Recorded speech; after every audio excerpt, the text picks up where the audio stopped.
হ্যাঁ dear student, তোমরা শুনতে পাচ্ছ আমাকে?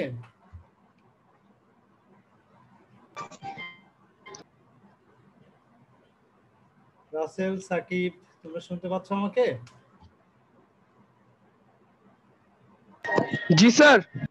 ওকে, আচ্ছা তোমরা শিডিউল তাহলে ঠিকমতো জেনেছো না? আসলে আমাদের ওই যে অনার্স ইন্টারমিডিয়েট ফার্স্ট ইয়ারে ক্লাস শুরু হয়েছে, তো সেম টাইমে ফার্স্ট ইয়ারের রুটিনে ক্লাস পড়ে গেছে, এটা তোমরা হয়তো শুনে থাকবে। তো যে কারণে বাধ্য হয়ে ক্লাসের শিডিউলটা চেঞ্জ করা লাগছে। তো এই আর কি। তো এখন আজকে 3টা নিলাম, দেখি নেক্সট টাইমটা আমরা একটু ফিক্সড করে ফেলবো কিভাবে কখন নিলে ভালো হয়, সুইটেবল হয়।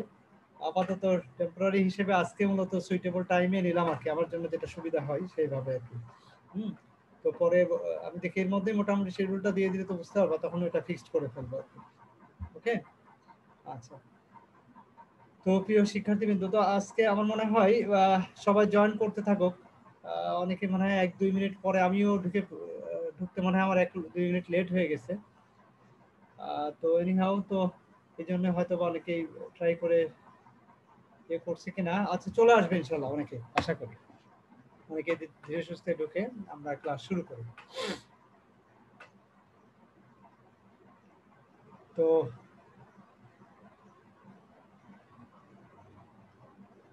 ডিয়ার স্টুডেন্ট, আসসালামু আলাইকুম, আশা করি তোমরা সবাই ভালো আছো। তো আজকে মূলত আমি তোমাদের সাথে আমার 18তম লেকচারের কার্যক্রম শুরু করতে যাচ্ছি। আমি শেয়ার স্ক্রিনের মাধ্যমে আমার যে আজকের স্লাইড আছে সেটা তোমাদের সাথে শেয়ার করি। তো প্রিয় শিক্ষার্থীরা, নিশ্চয়ই তোমরা দেখতে পাচ্ছ স্লাইডটা। আজকের এই অনলাইন ক্লাসে তোমাদের সবাইকে আমি স্বাগত জানাচ্ছি। সাথে আছি আমি মোহাম্মদ বাদশাহ Alamgir, associate professor, department of marketing, Dhaka city college. তো ডিয়ার স্টুডেন্ট, আজকে মূলত আমরা যেটা নিয়ে আলোচনা করা, আজকে আমাদের 18তম লেকচার। 18তম লেকচারে আমরা যেটা পড়াতে চাচ্ছি সেটা হচ্ছে মার্কেটিং এনভায়রনমেন্ট নিয়ে, অর্থাৎ চ্যাপ্টার 2 এর মার্কেটিং এনভায়রনমেন্টের লাস্ট পোর্শনটা। গত ক্লাসে আমরা সেম চ্যাপ্টার নিয়ে আলোচনা করছিলাম, প্রথম যে টপিকগুলো ছিল সেগুলো নিয়ে। পরবর্তী আজকে যে রেস্ট অফ দ্য টপিক আছে সেগুলো নিয়ে মূলত আজকের ক্লাসে আমরা আলোচনা করব।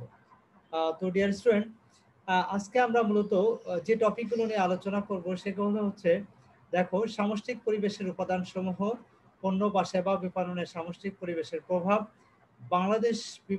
বাংলাদেশের বিপণন পরিবেশ, আর কিছু গুরুত্বপূর্ণ জ্ঞানমূলক প্রশ্ন এবং কিছু গুরুত্বপূর্ণ অনুধাবনমূলক প্রশ্ন।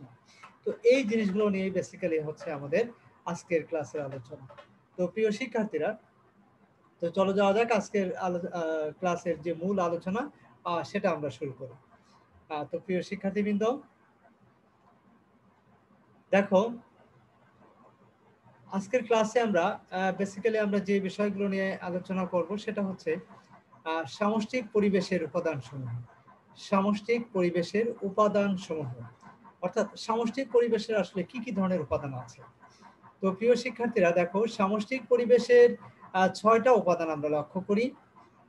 একটা হচ্ছে নাম্বার 1, জনমিতিক পরিবেশ, অর্থাৎ ডেমোগ্রাফিক এনভায়রনমেন্ট। নাম্বার 2, অর্থনৈতিক পরিবেশ, অর্থাৎ ইকোনমিক এনভায়রনমেন্ট। প্রাকৃতিক পরিবেশ, ন্যাচারাল এনভায়রনমেন্ট। প্রযুক্তিগত পরিবেশ, টেকনোলজিক্যাল এনভায়রনমেন্ট। আর রাজনৈতিক পরিবেশ, that means political environment. Last one, সাংস্কৃতিক পরিবেশ, অর্থাৎ কালচারাল এনভায়রনমেন্ট। তো এই 6 ভাগে আমরা মূলত ভাগ করছি সামষ্টিক পরিবেশের উপাদান সমূহকে। তো প্রিয় শিক্ষার্থীরা, অর্থাৎ সামষ্টিক পরিবেশটা মূলত এই 6টা উপাদান দ্বারা মূলত আবর্তিত হয়। তো জনমিতিক পরিবেশ নিশ্চয়ই বুঝতে পারছো তোমরা। জনমিতিক পরিবেশ হচ্ছে যেখানে জনসংখ্যা বিষয়, অর্থাৎ এর সাথে কিন্তু জনসংখ্যাদের, অর্থাৎ জনগণের যে সংশ্লিষ্টতা সেটাকে মিন করা হয়। জনগণের আয়, জনগণের প্রফেশন, অর্থাৎ জনসাধারণকে নিয়েই মূলত এই এনভায়রনমেন্টটা পরিচালিত হবে। দ্যাট নেক্সট হচ্ছে অর্থনৈতিক পরিবেশ। অর্থনৈতিক পরিবেশটা হচ্ছে একটা দেশের যে সার্বিক অর্থনৈতিক পরিস্থিতি, অর্থাৎ দেশের জাতীয় আয়, দেশের জিডিপি, অর্থাৎ এই যে বিষয়গুলো আছে এগুলো আসলে কিভাবে পরিচালিত হচ্ছে, দেশের সার্বিক যে পরিস্থিতি, সার্বিক যে অর্থনীতি, সেটা আসলে কতটা ইফেক্টিভ, সেটা কতটা কার্যকর, এই বিষয়গুলো বেসিক্যালি হচ্ছে তোমার আমাদের এই অর্থনৈতিক পরিবেশের মধ্যে আলোচনায় চলে আসবে। আর নেক্সট যেটা আসছে সেটা হচ্ছে তোমার প্রাকৃতিক পরিবেশ, ন্যাচারাল এনভায়রনমেন্ট। ন্যাচারাল এনভায়রনমেন্ট তো নিশ্চয়ই তোমরা বুঝতে পারছো প্রিয় শিক্ষার্থীরা। ন্যাচারাল মানে প্রকৃতিগতভাবে যে বিষয়গুলো আসে, যেমন তোমার কি সংস্কৃতিগত একটা বিষয়, আর তারপরে তোমার চলে এসে তোমার কি বলে কাঁচামাল প্রাপ্তি। কাঁচামালগুলো আমরা সাধারণত ন্যাচারালি পেয়ে থাকি, প্রাকৃতিক গ্যাস, তোমার খনিজ তেল, এরকম বিভিন্ন ধরনের উপাদান আছে যেগুলো ন্যাচারালি, অর্থাৎ এমনি এমনি আমরা যে বিষয়গুলো পেয়ে থাকি। তো এই বিষয়গুলো নিয়ে যে যে আলোচনা হয়, যে পরিবেশ, সেটাই হচ্ছে মূলত প্রাকৃতিক পরিবেশ। দেন এরপরে আসছে প্রযুক্তিগত পরিবেশ। প্রযুক্তিগত পরিবেশ হচ্ছে মূলত প্রতিনিয়ত দেখবা দেশ এগিয়ে যাচ্ছে, তোমার পৃথিবী এগিয়ে যাচ্ছে, সবকিছু মিলে দেখা যাচ্ছে যে আমরা সবাই মূলত সামনে এগিয়ে যাচ্ছে। তো এই যে সামনে আমরা এগিয়ে যাচ্ছি, এই এগিয়ে যাওয়াটা আমাদের জন্য আসলে খুবই গুরুত্বপূর্ণ একটা বিষয়। তো এই এগিয়ে যাওয়ার সাথে এগিয়ে যাওয়ার যে বিষয়টা, সেটাকে মূলত স্টাবলিশ করছে এই টেকনোলজির মাধ্যমে, মূলত সেটা প্রতিষ্ঠিত হচ্ছে। অর্থাৎ টেকনোলজির মাধ্যমে, প্রযুক্তির মাধ্যমেই কিন্তু দেখবা প্রতিষ্ঠানগুলো প্রতিনিয়ত নিত্য নতুন পণ্য সামগ্রী আমাদেরকে উপহার দিচ্ছে। নিত্য নতুন মডেলের পণ্য, নিত্য নতুন সুবিধা সম্পন্ন পণ্য কিন্তু আমরা উপভোগ করতে পারছি। তো এটা মূলত টেকনোলজির একটা বিশাল কন্ট্রিবিউশন আমরা বলতে পারি। তো প্রিয় শিক্ষার্থীদের পরে যেটা আসছে রাজনৈতিক পরিবেশ। হ্যাঁ, রাজনৈতিক পরিবেশ কিন্তু একটা গুরুত্বপূর্ণ ফ্যাক্টর। যে কোনো দেশের রাজনীতি যদি অস্থিতিশীল থাকে, তাহলে সে দেশের সবকিছুই কিন্তু একটা অস্থিতিশীল অবস্থায় বিরাজ করবে, সবকিছুর ক্ষেত্রেই আর কি। তো যেমন ধরো, রাজনৈতিক পরিস্থিতি যদি ভালো না থাকে, তাহলে সে দেশের অর্থনীতি বিকল হয়ে পড়বে, সে দেশের অন্যান্য যে ব্যবস্থা, সমাজ ব্যবস্থা, সেগুলো ভেঙে পড়বে এবং বিভিন্ন ধরনের প্রবলেম ক্রিয়েট হবে। তো এই জন্য প্রত্যেকটা দেশের যে রাজনৈতিক পরিবেশ, সেটা আসলে তোমার স্থিতিশীল থাকাটা খুবই জরুরি। তো এই জন্যই আমরা মূলত রাজনৈতিক যে পরিবেশ, সেই পরিবেশটাও কিন্তু কোম্পানির যে অ্যাক্টিভিটি, সেগুলোতে প্রভাবিত করবে। সেগুলো আমরা নিয়ে ডিটেলস আলোচনা করবো সামনে। নেক্সট যেটা আসছে সেটা হচ্ছে সাংস্কৃতিক পরিবেশ। প্রিয় শিক্ষার্থীরা, সাংস্কৃতিক পরিবেশ বলতে আমরা আসলে কি বুঝি? সাংস্কৃতিক হচ্ছে যে দেখো, সমাজের প্রতিটা মানুষই কোনো না কোনো সংস্কৃতির অন্তর্ভুক্ত। যেমন আমরা বাঙালি, আমাদের সংস্কৃতি হচ্ছে বাঙালি, ভারতীয়রা ভারতীয় সংস্কৃতি, আমেরিকানরা আমেরিকান সংস্কৃতি। অর্থাৎ প্রত্যেকটা সমাজের, সোসাইটির, দেশের একটা নিজস্ব সংস্কৃতি থাকে, যেটা তারা অনুসরণ করে চলে। আবার একই সংস্কৃতির মধ্যেও কিন্তু আবার ভিন্ন সংস্কৃতি থাকতে পারে, যেটাকে আমরা উপসংস্কৃতি বলে থাকি। তো যাই হোক, সেটা সংস্কৃতিরই একটা পার্ট হিসেবে গণ্য হয়। তো প্রিয় শিক্ষার্থীবৃন্দ, তো এই ছিল মূলত আমাদের সামষ্টিক পরিবেশের উপাদান। তো এরপরে আমরা চলে যাই নেক্সট টপিক। নেক্সট টপিক হচ্ছে পণ্য বা সেবা বিপণনে সামষ্টিক পরিবেশের প্রভাব। পণ্য বা সেবা বিপণনে সামষ্টিক পরিবেশের প্রভাব। প্রিয় শিক্ষার্থীরা, একটু খেয়াল করে দেখো, সমষ্টিক পরিবেশের যে উপাদানগুলো, যেটা আমরা আগেও আলোচনা করলাম, যেটা আমরা একটু আগে আলোচনায় দেখেছি, এখনো আমরা দেখতে পাচ্ছি, সেটা হচ্ছে সমষ্টিক পরিবেশের মূলত 6টা উপাদান, যেটা একটু আগে আমরা আলোচনা করলাম: জনসংখ্যাগত পরিবেশ, অর্থনৈতিক পরিবেশ, প্রাকৃতিক পরিবেশ, প্রযুক্তিগত পরিবেশ, হ্যাঁ, রাজনৈতিক পরিবেশ, সাংস্কৃতিক পরিবেশ। এই যে 6 ধরনের পরিবেশ, এই 6 ধরনের পরিবেশ মূলত সামষ্টিক পরিবেশকে প্রভাবিত করে। আর সামষ্টিক পরিবেশের এই উপাদানগুলো আসলে বিপণন কার্যক্রম, অর্থাৎ মার্কেটিং এর যে অ্যাক্টিভিটিস, সেই মার্কেটিং এর অ্যাক্টিভিটিসে আসলে কিভাবে এটা প্রভাব বিস্তার করে, সেটাই মূলত আমাদের আলোচনা। অর্থাৎ সামষ্টিক পরিবেশের এই যে 6টা উপাদান, এই 6টা উপাদান কিভাবে বিপণন পরিবেশকে প্রভাবিত করবে, এই বিষয়টা নিয়ে মূলত আমরা আজকে এই মুহূর্তে আলোচনা করব। প্রিয় শিক্ষার্থীরা, দেখো, প্রথমেই আমরা যেটা লক্ষ্য করব, যে পণ্য বা সেবা বিপণনের ক্ষেত্রে সামষ্টিক পরিবেশের যে উপাদানগুলো মূলত প্রভাব বিস্তার করে থাকে, সেই বিষয়গুলো নিয়ে মূলত আমরা এখন আলোচনা করব। তো প্রথমে চলে আসো নাম্বার 1, পরিবেশগত উপাদান। নাম্বার 1 হচ্ছে কি? পরিবেশগত উপাদান। প্রিয় শিক্ষার্থীরা, পরিবেশগত, জনসংখ্যাগত বা জনমিতিক পরিবেশ। হ্যাঁ, খেয়াল করো সবাই, জনসংখ্যাগত বা জনমিতিক পরিবেশ। এখন জনসংখ্যাগত বা জনমিতিক পরিবেশ বলতে আমরা আসলে কি বোঝাচ্ছি, এটা আমাদেরকে একটু বুঝতে হবে। তো প্রিয় শিক্ষার্থীরা, একটু খেয়াল করে দেখো, জনসংখ্যাগত বা জনভিত্তিক পরিবেশ হচ্ছে জনগণের বয়স কাঠামোর পরিবর্তন। জনগণের বয়স কাঠামোর পরিবর্তন। জনগণের বয়স কাঠামোর পরিবর্তনটা কি?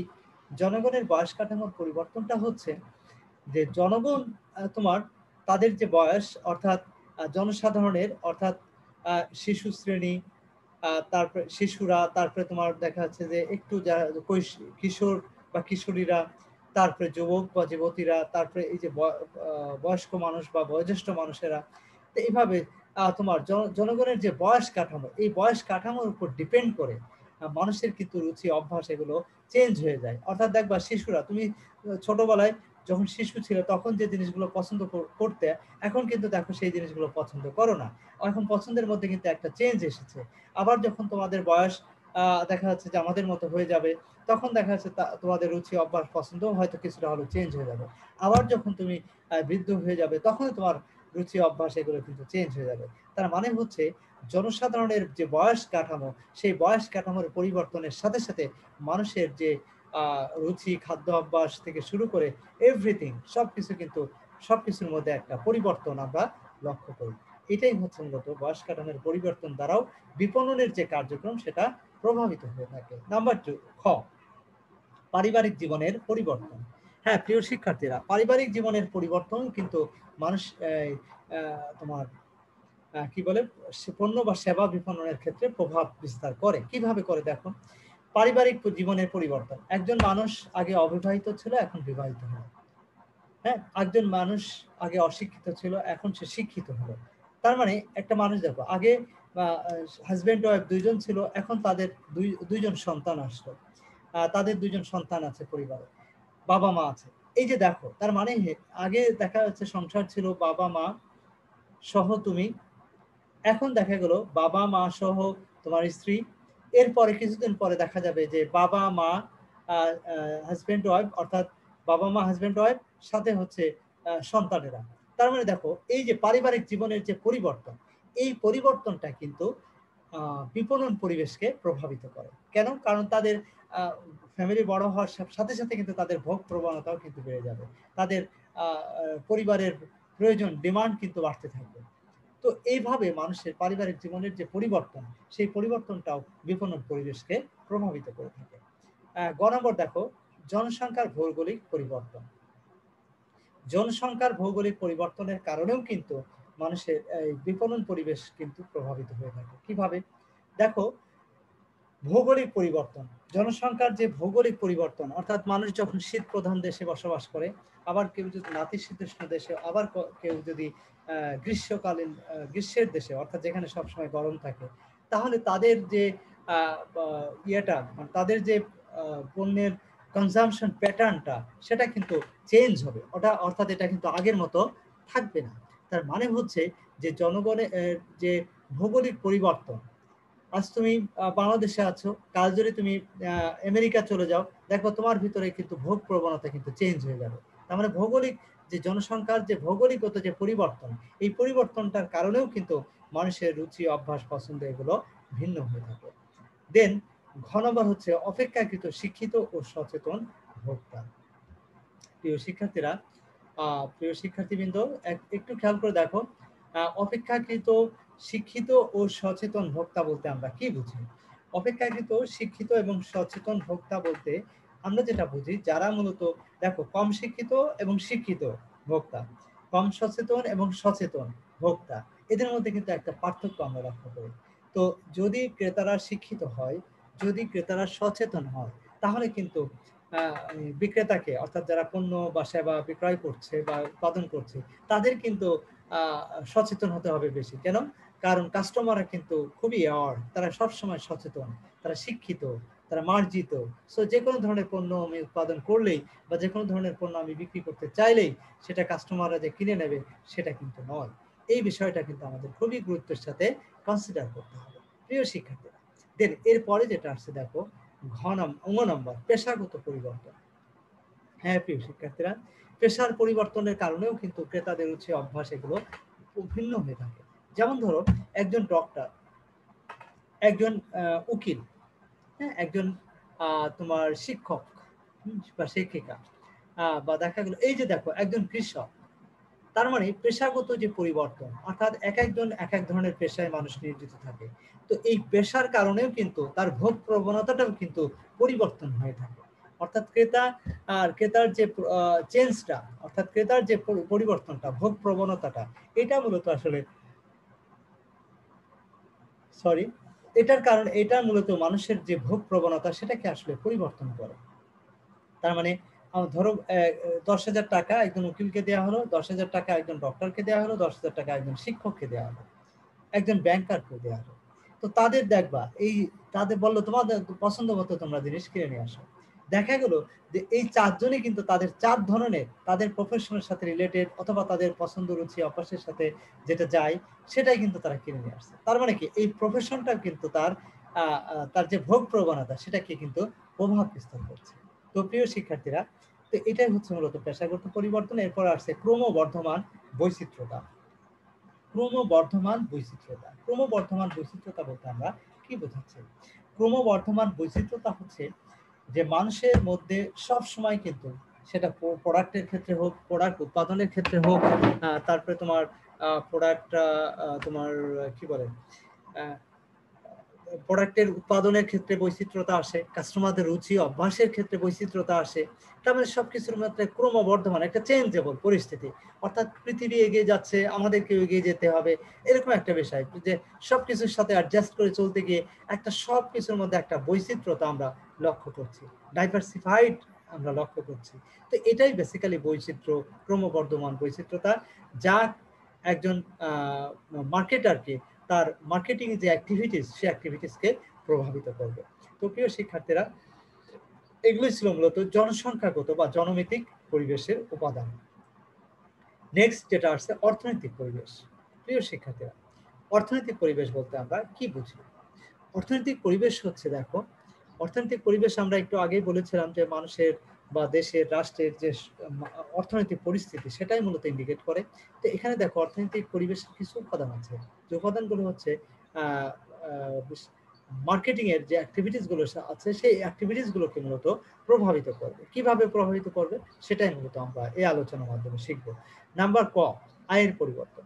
দেখো, মানুষের যদি আয়ের পরিবর্তন হয়, অর্থাৎ মানুষের যদি ভোগ প্রবণতাটা যদি চেঞ্জ হয়, মানুষের যদি অর্থাৎ ভোগ প্রবণতা চেঞ্জ হবে মানুষের আয়ের উপর ভিত্তি করে। মানুষের আয় যদি দেখা গেল যে মানুষের আয় তোমার, কারো আয় দেখা গেল যে তোমার 10,000 টাকা, কারো আয় দেখা গেল 20,000, কারো আয় 50,000 টাকা, তাহলে তাদের ভোগ প্রবণতা কিন্তু একরকম হবে না।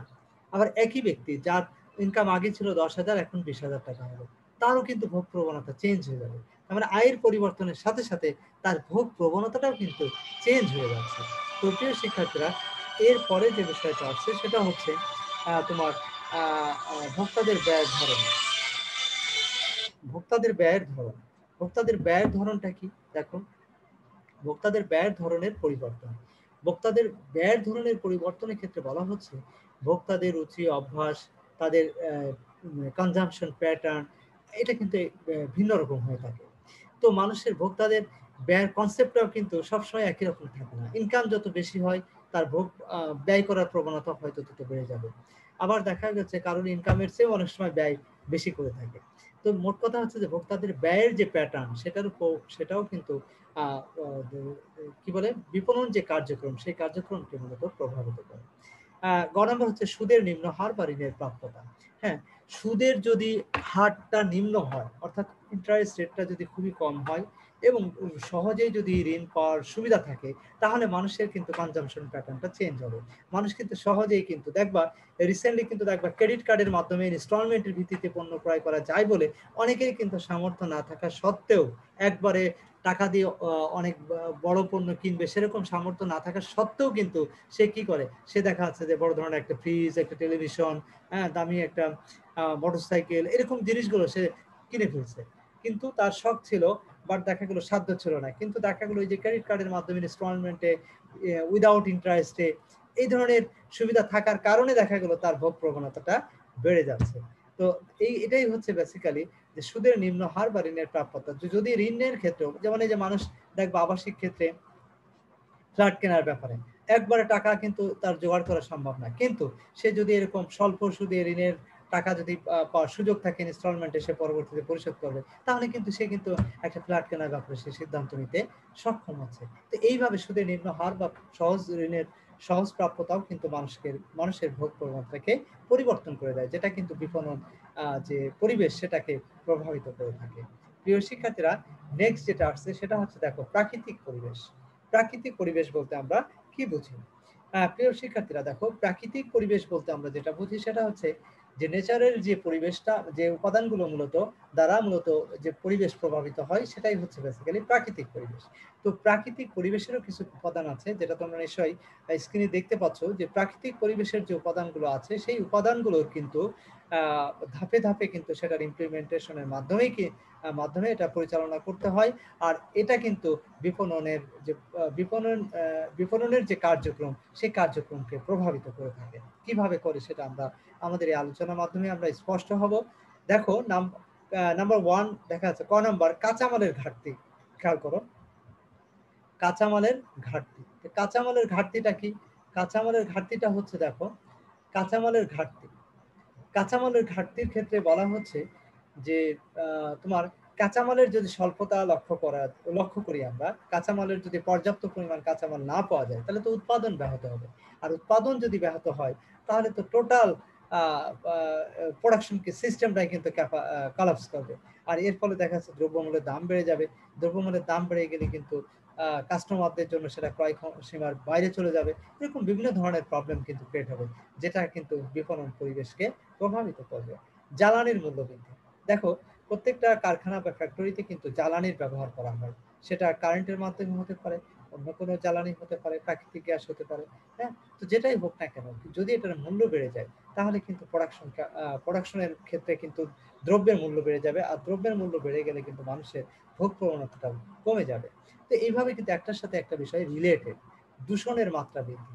হ্যাঁ, পরিবেশ যদি দূষণ হয়, দেখো প্রাকৃতিক বিভিন্ন কর্মকাণ্ডের কারণে যদি আমাদের দূষণের মাত্রাটা বেড়ে যায় তাহলে প্রাকৃতিক যে পরিবেশ সেটার বিপর্যয় ঘটবে, যেটা কিন্তু আমাদের যে স্বাস্থ্যগত যে অবস্থা সেটা কিন্তু ব্যত্যয় ঘটবে। দেন এরপরে আসছে প্রাকৃতিক সম্পদ ব্যবস্থাপনায় ক্রমবর্ধমান সরকারি হস্তক্ষেপ। প্রাকৃতিক সম্পদ ব্যবস্থাপনায় ক্রমবর্ধমান সরকারি হস্তক্ষেপ।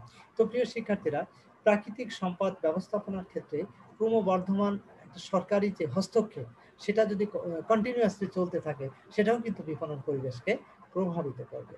দেন এরপরে যেটা আসছে সেটা হচ্ছে ভোক্তাদের ক্রমবর্ধমান পরিবেশ সম্পর্কে সচেতনতা বৃদ্ধি। অর্থাৎ ভোক্তারাও কিন্তু ক্রমেই কিন্তু পরিবেশ সম্পর্কে সচেতন হচ্ছে। আর এই সচেতনতাটাই মূলত বিপণনকারীকে সচেতন করে তুলছে, অর্থাৎ তার কর্মকাণ্ডকে কিন্তু প্রভাবিত করছে। তো প্রিয় শিক্ষার্থীরা, এটাই ছিল মূলত প্রাকৃতিক পরিবেশের উপাদান, যে উপাদানগুলো বিপণন পরিবেশের বা বিপণন যে কার্যক্রম সেগুলোকে প্রভাবিত করে। নেক্সট হচ্ছে 4 নম্বর প্রযুক্তিগত পরিবেশ। তো প্রিয় শিক্ষার্থীরা, প্রযুক্তিগত পরিবেশ বলতে আমরা কি বুঝি? টেকনোলজিক্যাল এনভায়রনমেন্ট, যেটা আমরা আগেই আলোচনা করছি সংক্ষেপে। তারপরে এই টেকনোলজিক্যাল পরিবেশের যে উপাদানগুলো আছে সেগুলো আসলে কিভাবে প্রভাবিত করে সেটাই মূলত আমরা জানবো। তো প্রিয় শিক্ষার্থীরা, একটু খেয়াল করে দেখো, চ্যানেল ক নম্বর প্রযুক্তিগত পরিবর্তনের দ্রুত গতি। প্রযুক্তিগত পরিবর্তনের দ্রুত গতি, অর্থাৎ টেকনোলজিক্যাল যে চেঞ্জ সেটা যত দ্রুত আসবে এই দ্রুততার সাথে কিন্তু বিপণনকারীকেও কিন্তু কি করতে হবে? অ্যাডজাস্ট করতে হবে। বিপণনকারী, প্রত্যেকটা কোম্পানির যারা বিপণনকারী আছে, মার্কেটার হিসেবে যারা দায়িত্ব পালন করছে, তাদেরকে কিন্তু এই প্রযুক্তিগত পরিবর্তনের সাথে যদি সে খাপ খাওয়াতে না পারে তাহলে কিন্তু আলটিমেটলি সে মার্কেট থেকে হারিয়ে যাবে। তো প্রিয় শিক্ষার্থীরা, এই জন্য আমরা বলছি যে প্রযুক্তিগত পরিবর্তনের দ্রুত গতিটা মূলত বিপণন পরিবেশকে কি করবে? প্রভাবিত করবে। দেন খ নম্বর হচ্ছে অফুরন্ত সুযোগ। অর্থাৎ যখন মার্কেটে অনেক সুযোগ আসে, অর্থাৎ তখন কিন্তু কম্পিটিটররা কিন্তু অনেক চলে আসে।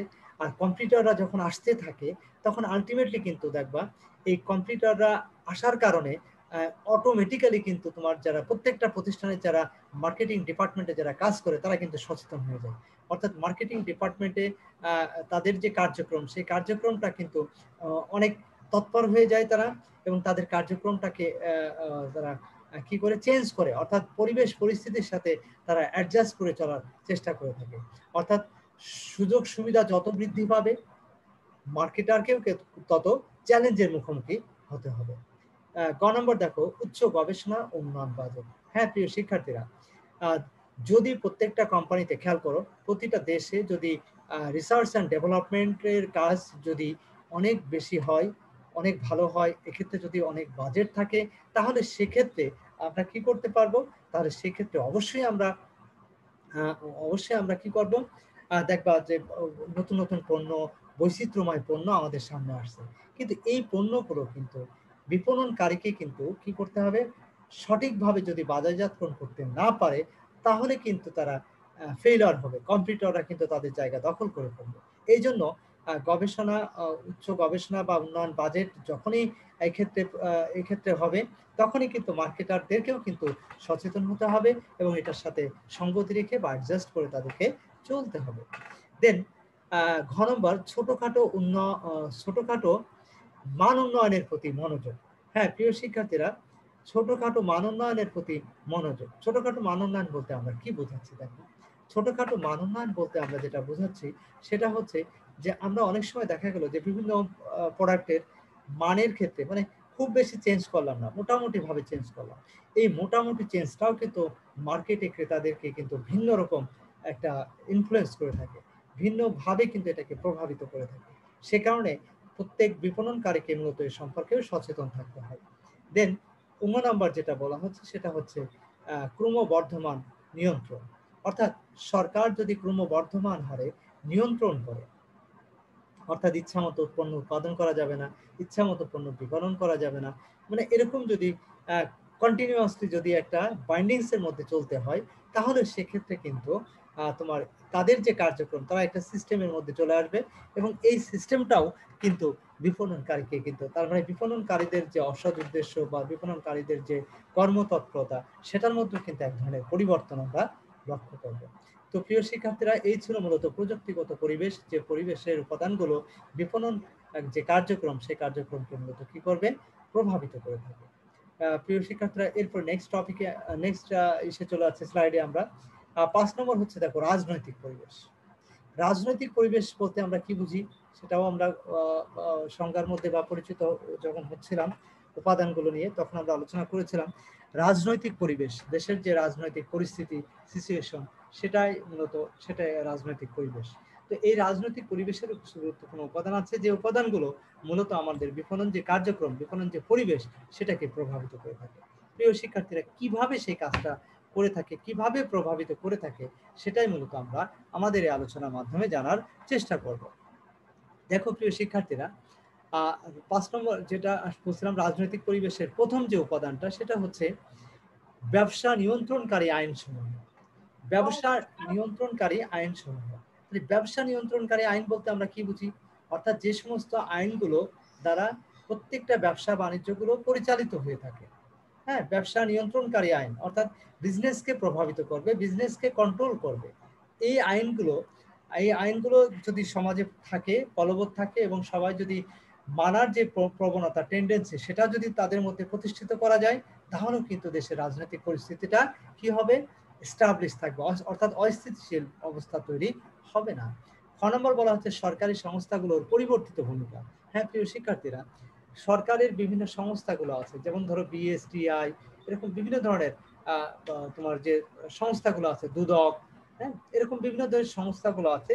এই সংস্থাগুলোর যে পরিবর্তিত ভূমিকা, তার মানে এদের যে অ্যাক্টিভিটিসটা, এই অ্যাক্টিভিটিসটা কিন্তু প্রত্যেকটা কোম্পানিকে, প্রত্যেকটা প্রতিষ্ঠানগুলোকে, তারা তাদের কার্যক্রমগুলোকে কিভাবে তারা কিভাবে পরিচালনা করবে, এই বিষয়ে কিন্তু তাদেরকে সচেতন করে তুলবে, যদি সরকারের সংস্থাগুলো অ্যাক্টিভ থাকে।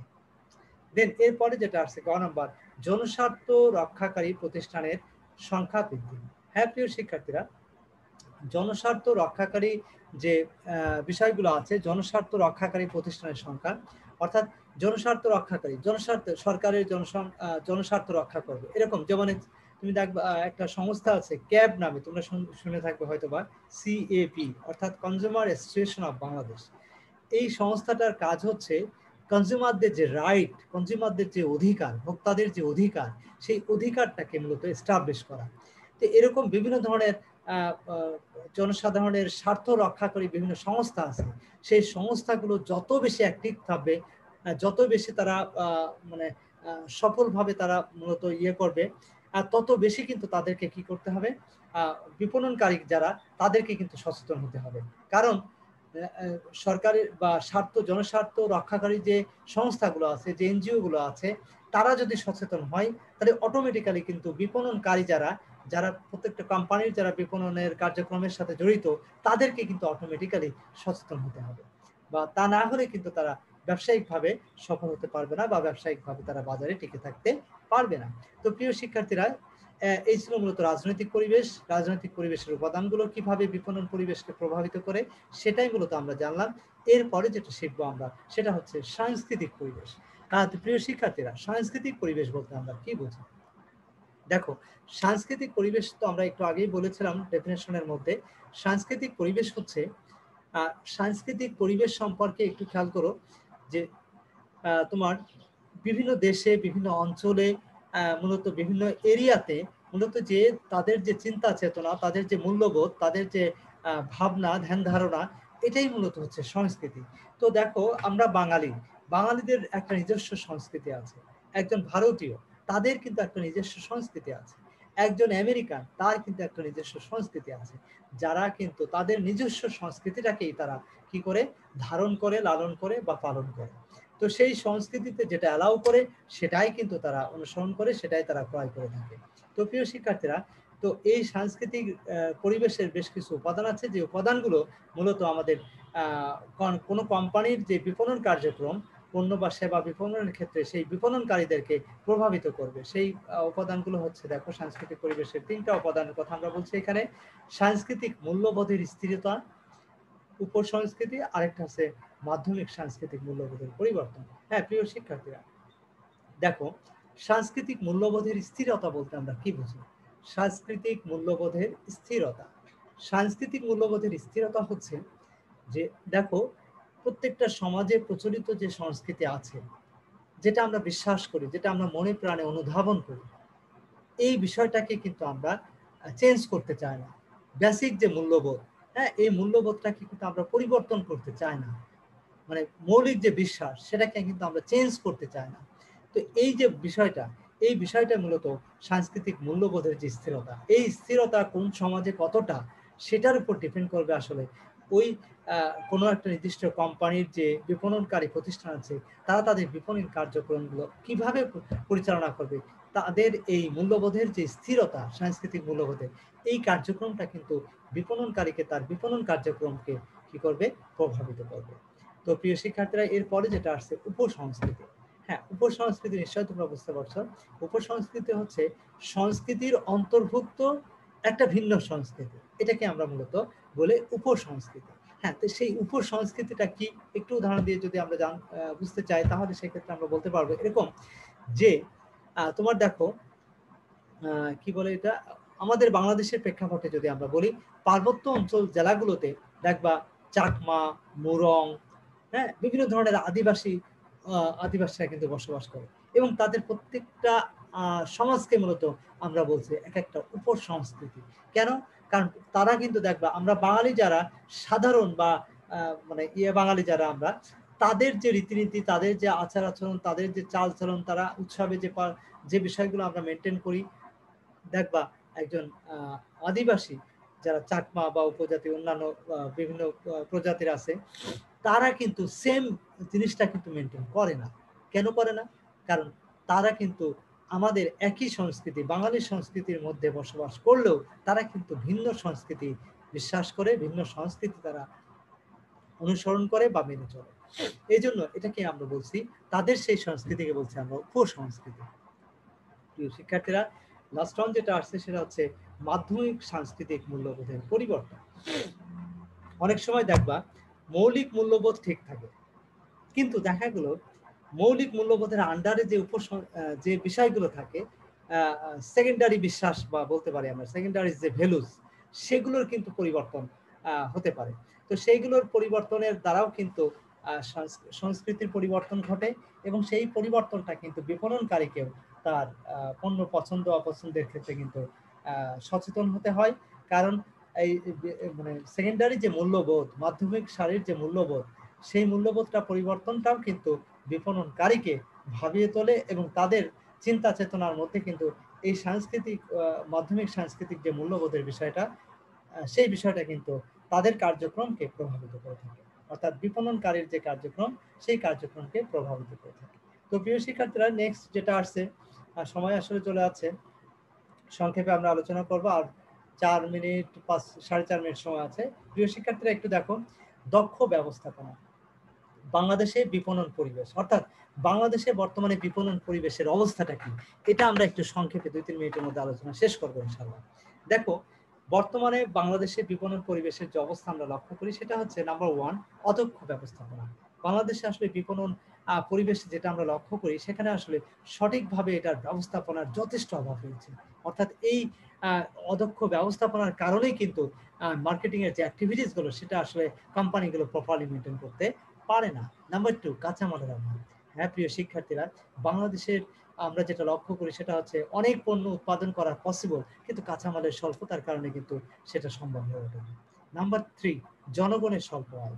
হ্যাঁ প্রিয় শিক্ষার্থীরা, জনগণের আয়ু কিন্তু স্বল্প, মানুষের ইনকাম কিন্তু অল্প। অর্থাৎ একদিন আমেরিকা যুক্তরাষ্ট্র, ইতালি, বিভিন্ন দেশের যে অর্থনৈতিক পরিস্থিতি বা তাদের জনসাধারণের যে ইনকাম, সেই তুলনায় কিন্তু বাংলাদেশের জনসাধারণের আয় খুবই কম।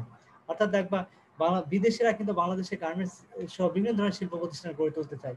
একটাই কারণ হচ্ছে, এখানে স্বল্প মূল্যে কিন্তু শ্রম কিনতে পাওয়া যায়। এটাই হচ্ছে জনগণের স্বল্প আয়ের অন্যতম বিষয়। 4 নম্বর হচ্ছে জনসংখ্যাগত বৈশিষ্ট্য। হ্যাঁ প্রিয় শিক্ষার্থীরা, জনসাধারণ দেখবা বাংলাদেশে কিন্তু বৈচিত্র্যময় জনগণ বসবাস করে। তাদের পছন্দ, রুচি, অভ্যাস এক একজনের এক এক রকম। তো এই যে জনসংখ্যাগত যে বৈশিষ্ট্য, এটার ব্যাপক পার্থক্যটা কিন্তু বিপণন পরিবেশকে ব্যাপকভাবে প্রভাবিত করে। দেন এরপরে যেটা আসছে, অর্থনৈতিক বৈশিষ্ট্য। হ্যাঁ প্রিয় শিক্ষার্থীরা, অর্থনৈতিক বৈশিষ্ট্য কিন্তু বিপণন পরিবেশকে প্রভাবিত করে। কিন্তু বাংলাদেশের অর্থনৈতিক পরিস্থিতি কেমন? এটা কি খুবই ভালো, না খুবই নাজুক, না কি অবস্থানে আছে? এই বিষয়টা কিন্তু তোমার প্রভাব বিস্তার করবে। দেন এরপরে যেটা চলে আসো, সেটা হচ্ছে তোমার আহ, মধ্যস্থ ব্যবসায়িক প্রভাব। হ্যাঁ, মধ্যস্থ ব্যবসায়ীরাও কিন্তু আমাদের যে বিপণন কার্যক্রম, সেই কার্যক্রমকে প্রভাবিত করে থাকে। প্রিয় শিক্ষার্থীরা, এরপরে যেটা আসছে, সেটা হচ্ছে দেখো, অনুকরণ ক্রিয়া। হ্যাঁ, বাংলাদেশের ব্যবসা প্রতিষ্ঠানগুলো সাধারণত অধিকাংশ ক্ষেত্রে অনুকরণ করে আসে। নিজস্বতা কিন্তু খুবই কম, নিজস্ব চিন্তা চেতনাকে খুবই কম ভাবে তারা করে প্রতিষ্ঠিত করতে চায়, অনুকরণ করতে চায় বেশি, অনুকরণ প্রিয় বেশি। তো এটা একটা প্রবলেম বলা যায় আসলে। প্রযুক্তির উন্নয়ন। হ্যাঁ প্রিয় শিক্ষার্থীরা, প্রযুক্তির উন্নয়ন কিন্তু দেশের উৎপাদন ব্যবস্থাকে দারুণভাবে প্রভাব বিস্তার করে। আর যেটা কিন্তু ওভারঅল কিন্তু বাংলাদেশের যে বিপণন পরিবেশ, সেই বিপণন পরিবেশগুলোকে প্রভাবিত করে থাকে। দেন এরপরে আসছে রাজনৈতিক পরিস্থিতি। হ্যাঁ প্রিয় শিক্ষার্থীরা, রাজনৈতিক পরিস্থিতি কিন্তু খুবই গুরুত্বপূর্ণ বিষয়। রাজনৈতিক পরিস্থিতিটা, দেশের রাজনৈতিক পরিস্থিতি যদি ভালো না থাকে, স্থিতিশীল না থাকে, তাহলে কোনোভাবেই কিন্তু সে দেশের ব্যবসা বাণিজ্য বলো, অর্থনৈতিক পরিস্থিতি বলো, কোনোটাই কিন্তু উন্নতি লাভ করা সম্ভব না। নাম্বার 10, সাংস্কৃতিক পরিবেশের প্রভাব। হ্যাঁ প্রিয় শিক্ষার্থীরা, সাংস্কৃতিক পরিবেশও কিন্তু আমরা ইতিমধ্যে আলোচনা করলাম। সাংস্কৃতিক পরিবেশের যে প্রভাব, সেই প্রভাবটাও কিন্তু বাংলাদেশে ব্যাপক মাত্রায় লক্ষ্য করি। একই সমাজের মধ্যে ভিন্ন সংস্কৃতির মানুষ বসবাস করে, যেটা বাংলাদেশের বিপণন পরিবেশকে দারুণভাবে প্রভাবিত করে থাকে। আর নাম্বার 11, সরকারি বিধিনিষেধ। হ্যাঁ প্রিয় শিক্ষার্থীরা, সরকারি অনেক বিধিনিষেধ আছে, কিন্তু প্রবলেম হচ্ছে বাংলাদেশে আসলে মানার প্রবণতা, আইনের কিন্তু অভাব নাই, কিন্তু মানার প্রবণতা কিন্তু খুবই কম। সচেতনতাটা অভাব, বাঙালিরা আসলে সচেতন কম হয়। হ্যাঁ, তো এই প্রবলেমগুলোর কারণেই কিন্তু আমরা যেটা সমস্যাগুলো আমরা ফেস করি, সেটা হচ্ছে যে আমরা আসলে বাংলাদেশের বিপণন পরিবেশটা কিন্তু এই কারণে অনেকটা নাজুক হয়ে যায়। দেন এরপরে চলে আসছে প্রতিষ্ঠানগুলোর আর্থিক অসঙ্গতি। হ্যাঁ প্রিয় শিক্ষার্থীরা, প্রতিষ্ঠানগুলোর মধ্যেও কিন্তু আর্থিক এক ধরনের অসঙ্গতি আমরা লক্ষ্য করি, যে অসঙ্গতির কারণেও কিন্তু অনেক সময় বিপণন পরিবেশ অস্থিতিশীল হয়ে ওঠে। তো প্রিয় শিক্ষার্থীরা, দেখো, কিছু গুরুত্বপূর্ণ জ্ঞানমূলক প্রশ্ন দিয়ে আছে। এই জ্ঞানমূলক প্রশ্নগুলো তোমরা বাসায় পড়ে ফেলবে। কিছু অনুধাবনমূলক গুরুত্বপূর্ণ প্রশ্ন আমি দিয়েছি, এই প্রশ্নগুলো তোমরা বাসায় অনুশীলন করবে বা প্র্যাকটিস করবে। তো ইনশাআল্লাহ এর মাধ্যমে কিন্তু আমাদের আজকের আলোচনা শেষ করছি। তো প্রিয় শিক্ষার্থীরা, আসলে আমাদের ওই যে সেম টাইমে আসলে ইন্টারমিডিয়েট ফার্স্ট ইয়ারে ক্লাস পড়ে গেছে আমাদের রুটিনে, সে কারণে তোমাদের ক্লাসটা চেঞ্জ করতে হয়েছে। তো আশা করি নেক্সট ক্লাস একটা ফিক্স আপ করে ফেলবো যে কোন টাইমে ক্লাস নিলে ভালো হয়। তোমাদের